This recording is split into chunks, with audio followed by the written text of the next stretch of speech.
Hello hi नमस्कार. आज Sunday आहे, दुपारची वेळ आहे. मुलगा जेवण करून झोपला आहे. थोडासा टाईम होता म्हणून इंस्टाग्राम स्क्रॉल करत बसली होती. तर सगळ्या रील मला बॉर्डर टूशी रिलेटेड दिसत होत्या. मी एका पोलिसाची मुलगी आहे. मला माहिती आहे माझ्या वडिलांनी किती कष्ट केलेले आहेत. त्या वर्दीचा त्यांना पगार जरी भेटत असला ना, तरी ते लोकं खूप शिद्दतने त्यांचं काम करतात. आज मी पण काम करते आहे. एक प्रायव्हेट सेक्टरमध्ये आहे मी.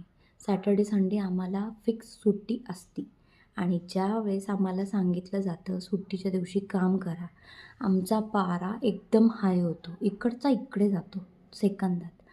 पोलिसांना मी माझ्या वडिलांचं आजपर्यंतचं लाईफ तुम्हाला सांगते. कुठला पंतप्रधान आला, कुठला राष्ट्रपती आला, कुठलं काय झालं, त्यांची आठवड्यातनं एकच सुट्टी असायची, ती पण कॅन्सल व्हायची. फोन गेला की अर्ध्या तासात पोलीस स्टेशनला हजर राहावं लागायचं. त्या लोकांना कुठले सण नसतात, त्यांना त्यांची पर्सनल लाईफ नसती. आता मी पण आज एक आई झालेली आहे. माझा पण मुलगा आता शाळेत जाईल. त्याचा शाळेचा पहिला दिवस, त्याचा ॲन्युअल डे.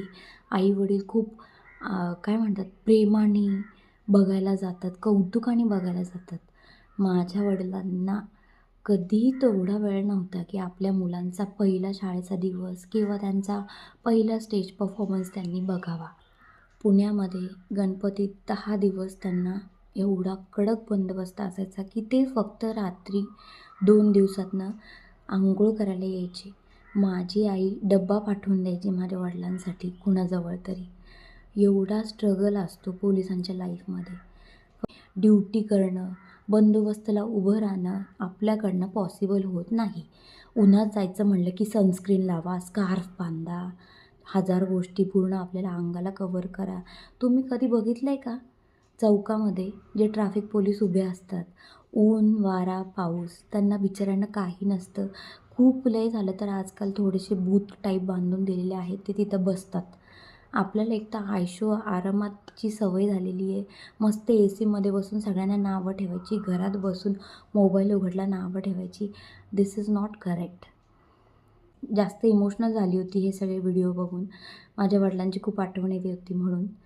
मनापासून केलेला व्हिडिओ आहे. मला कोणताही कंटेंट नको आहे आणि काही नको आहे. माझ्या फक्त फीलिंग्स व्यक्त केलेल्या आहेत. सगळ्या पोलिसांना आणि सगळ्या देशावर प्रेम करणाऱ्या, जेन्युइनली देशावर प्रेम करणाऱ्या, देशाची रक्षा करणाऱ्यांना माझा सल्यूट आणि खूप खूप शुभेच्छा. थँक्यू.